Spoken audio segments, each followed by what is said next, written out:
जवानी की जरूरत पार्ट 2। मुझे पता था कि मेरी अम्मी को क्या याद आ रहा था। अब मैं परेशान था। मेरे पास 2-3 दिन थे, क्योंकि 2-3 दिन के अंदर ही मेरा अब्बू वापस आ जाएगा। मैंने इन 2-3 दिन के अंदर ही अपना अम्मी के साथ वो वाला काम पूरा करना था। मैं अब सोने के लिए अपने बिस्तर पर आ गया था और मेरे दिमाग में यही सोचे चल रही थी कि किस तरह अपनी अम्मी को इस काम पर राजी करूं। फिर मैंने अपनी अम्मी को आवाज दी। मैंने कहा, अम्मी आप जाग रही हैं या सो गई है? मेरी अम्मी कहने लगी, जीशान बस सोने की तैयारी कर रही हूँ। मैंने कहा, अम्मी मुझे नींद नहीं आ रही, आपके साथ बातें करना चाहता हूँ। मेरी अम्मी कहने लगी, हाँ हाँ जीशान बोलो क्या बात है। मैंने कहा, अम्मी आपको पता है मैं 20 साल का हो गया हूँ, आपने क्या सोचा है मेरे बारे में? मेरी अम्मी कहने लगी कि किस बारे में क्या सोचना है, जरा खुल के बोलो। मैंने कहा, अम्मी हमारे सब रिश्तेदारों में देखो, जितने भी मेरी उम्र के लड़के हैं सबकी शादी हो गई है, आप लोग मेरी शादी क्यों नहीं करवाना चाहते? असल में मैं इस तरह की बातें करके अम्मी को इस मुद्दे पे लाना चाहता था। मेरी अम्मी कहने लगी, जीशान तुम्हें तो पता है हम अभी अभी कराची आए हैं, यहाँ पे सेट तो होने दो, शादी भी कर देंगे, तुम्हारी क्या जल्दी है? मैंने कहा, नहीं अम्मी आपको कोई जल्दी नहीं है, लेकिन मुझे तो है। मैं रातें कैसे गुजारता हूँ, आपको पता है मैं कितना बेचैन हूँ, मैं किस तरह अपना गुजारा करता हूँ। मोबाइल में वीडियो देखकर मैं काम चला रहा हूँ। मेरी अम्मी कहने लगी, बदतमीज इंसान, अपनी अम्मी से किस तरह की बात कर रहे हो? मैंने कहा, अम्मी आपने खुद ही तो बोला है कि खुल के बोलो, इसीलिए जो भी मेरे दिल में था मैं सब आपको बताना चाहता हूँ। अभी तो बहुत कुछ है जो मैं आपको नहीं बता रहा, मैं वो भी बताना चाहता हूँ। वो कहने लगी, क्या मतलब है? इतना कुछ तो बोल चुके हो, इससे आगे और रहता क्या है? जीशान मेरे साथ ऐसे बातें ना किया करो, मुझे पता है तुम अब बड़े हो गए हो, तुम्हारा अब्बू आ जाए तो हम इस बारे में जरूर सोचेंगे। मैंने कहा, अम्मी सोचने में तो बहुत टाइम लगता है। मैंने कहा, वो जो मालिक मकान की बेटी है ना, मैं उसे पसंद करता हूँ। आप एक काम करें, वो वैसे भी सारा दिन हमारे घर पर होती है, उससे मेरी बात चलाएं ना। मेरी अम्मी कहने लगी कि ठीक है, तुम्हारा अब्बू आ जाए हम तुम्हारी शादी की बात चला लेंगे, अगर ये लोग मान गए तो ठीक। मैंने कहा, अम्मी शादी का किसने बोला है? आप मेरी उससे दोस्ती बढ़वाएं, मैं तो सिर्फ दोस्ती की हद तक बोल रहा हूँ। शादी मैं अपनी बिरादरी में करूंगा, मेरे चाचू की बेटी थी ना, मैं उसको पसंद करता था। मैंने कहा, शादी तो मैं उससे ही करूंगा, हाँ इससे फिलहाल मैं टाइम पास कर लेता हूँ। मेरी अम्मी कहने लगी, तू कुछ ज्यादा बड़ा नहीं हो गया? मैंने कहा, हाँ मैं भी तो यही कब से आपको समझाना चाह रहा था कि मैं जरूरत से ज्यादा बड़ा हो गया हूँ, मेरे बारे में कुछ सोचे। फिर मेरी अम्मी कहने लगी, क्या सोचूं? मतलब अब मैं तुम्हारी दोस्तियां करवाऊं? मैं तुम्हारी माँ हूँ, अपनी माँ को ऐसे काम बोलोगे तुम? मैंने कहा, अम्मी इसमें बुरी क्या बात है, आप लोग भी तो करते हैं। मुझे नहीं पता, रोज रात को 2 बजे अब्बू आपके साथ लगे हुए होते हैं, पर आपको नहीं पता कि नीचे साथ ही मैं सो रहा होता हूँ। क्या मैं अंधा हूँ? मुझे नजर नहीं आता? मुझे सब पता होता है।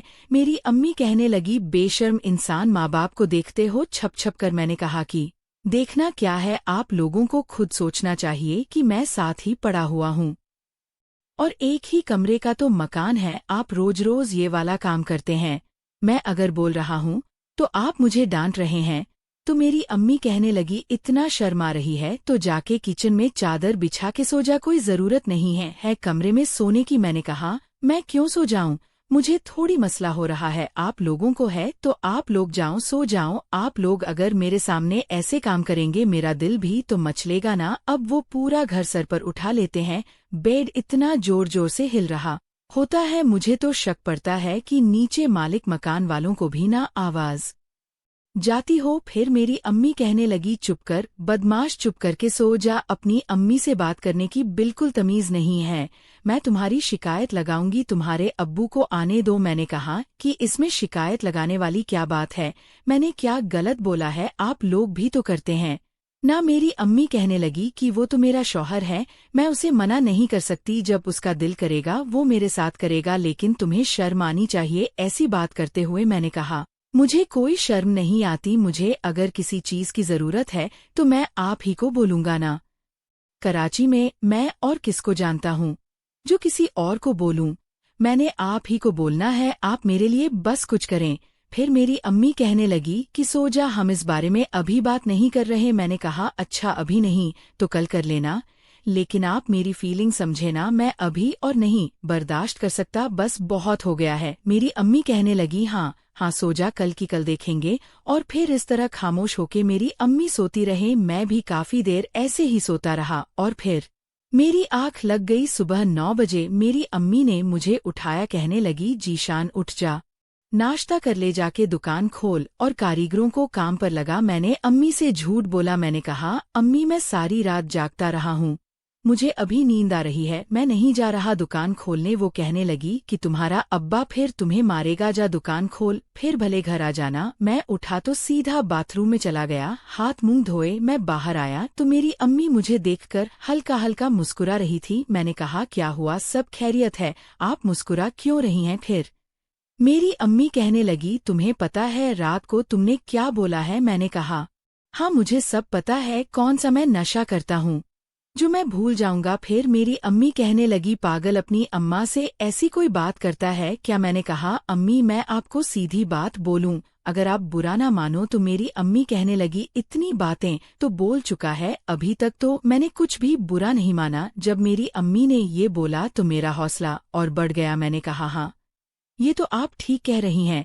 मैंने कहा मैं ये भी कह रहा था अगर आपने मेरा काम नहीं करवाया तो मालिक मकान की बेटी के साथ फिर मैं कुछ भी कर लूंगा, फिर मुझे आपने बोलना नहीं है कि ये तुमने क्यों किया। मेरी अम्मी कहने लगी क्या कर सकते हो तुम और क्या करोगे, जरा बताओ मुझे। मैंने कहा मैं बाद में बताऊंगा, जब आपने काम ना किया तो अभी नहीं। कहने लगी बताओ ना। मैंने कहा नहीं अभी नहीं। फिर मुझे कहने लगी अच्छा तुम एक काम करो, जाओ नीचे दुकान खोलो और मालिक मकान के घर का दरवाजा बजा के बोलना कि उनकी बेटी को मेरी अम्मी बुला रही है, मैं कोशिश करती हूँ कि तुम्हारा काम हो जाए। मैंने कहा अम्मी आपको पहले ही बता दूं, शादीवादी की बात नहीं करनी, जस्ट ऐसे ही टाइम पास, सिर्फ आपने दोस्ती लगवानी है, बाकी मेरा काम है। मेरी अम्मी कहने लगी ठीक है। फिर मैंने नाश्ता किया और फिर मैं नीचे उतर कर आया, मालिक मकान का गेट बजाया तो उसकी वही बेटी निकली, मुझे देख के कहने लगी जीशान सुबह सुबह क्या हुआ, सब खैरियत है? मैंने कहा हाँ। वो असल में अम्मी को कोई आपसे काम था, वो आपको बुला रहे थे। वो कहने लगी खाला को इतनी सुबह सुबह क्या काम है? मैंने कहा मुझे नहीं पता। वो कहने लगी अभी तो मैं कॉलेज जा रही हूँ, वापसी पे आऊंगी तो मैं उनको मिल लूंगी। मैंने कहा चलो ठीक है। फिर मैंने दुकान खोली, जब तक कारीगर भी आ गए काम शुरू हो गया। और फिर दिन 11 बजे मैं दोबारा अपने घर की तरफ आ गया। मेरी अम्मी कहने लगी दुकान पे काम चालू हो गया। मैंने कहा अम्मी सब लोग काम कर रहे हैं, वो मैंने बोला है उनको। वो कह रही थी कि कॉलेज के बाद मैं आऊंगी। फिर मेरी अम्मी कहने लगी अच्छा ठीक है, तुम चाहो तो थोड़ा रेस्ट कर लो, फिर 1 बजे दोबारा दुकान पर चले जाना। मैंने कहा अम्मी मुझे फर्श पे नींद नहीं आ रही, मैं आपके बेड पे सो जाऊं।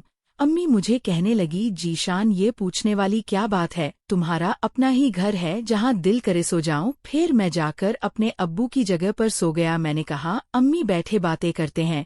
मेरी अम्मी कहने लगी अभी मुझे घर के काम करने हैं, मुझे नींद कहाँ आनी थी। मैंने पूछा अम्मी अब्बू कब तक वापसी आ रहे हैं, अब्बू से कोई बात वगैरह हुई थी? मी कहने लगी हाँ सुबह 10 बजे उनका फोन आया था, वो कल वहां से रवाना हो जाएंगे तो परसों यहाँ आ जाएंगे। मुझसे पूछ रहे थे कि जीशान दुकान पर चला गया है, तो मैंने उससे कहा कि हाँ जशान दुकान पर गया है। अब मैं ये सुनकर और भी परेशान हो गया, अब तो मेरे पास सिर्फ 2 दिन का टाइम था, इन्हीं 2 दिन के अंदर अपनी अम्मी के साथ वो वाला काम करना था। मैंने कहा वैसे अम्मी आपस की बात है, तुम सुमेरा को बोलोगे क्या? वो कहने लगी जीशान ये तुम मुझ पर छोड़ दे, मेरा काम है। मैंने कहा फिर भी मुझे तो बता दो। वो कहने लगी वह वैसे भी तुम है पसंद करती है, मैंने नोट किया है कि जब भी तुम आते हो वो तुम्हें घूर घूर कर देखती है और तुम्हारी बातें करती रहती है। मैं समझ गई हूँ कि वो कहीं ना कहीं तुम्हें पसंद करती है। जीशान एक बात बोलो, उस लड़की से तुम शादी कर लो तो अच्छा ही है। देखो कराची में उनका घर भी अपना है, दुकान भी उनकी है, अगर तुम्हारी शादी उससे हो जाती है तो हमें दुकान का और घर का किराया भी नहीं देना पड़ेगा। मैं तो कहती हूँ कि तुम उससे शादी ही कर लो, हम उस लड़की को फंसाते हैं और फिर बाद में उसके माँ बाप से उसका हाथ मांग लेंगे। मैंने कहा अम्मी आपसे एक बात बोलो। वो कहने लगी, जी। मैंने कहा, जब हम लाहौर रहते थे, अब्बू तो कराची रहते थे, तो आप अपना गुजारा कैसे करती थी? अभी तो मैं जब से कराची आया हूँ, आप लोग रोज अब्बू के साथ वो वाला काम करते हैं।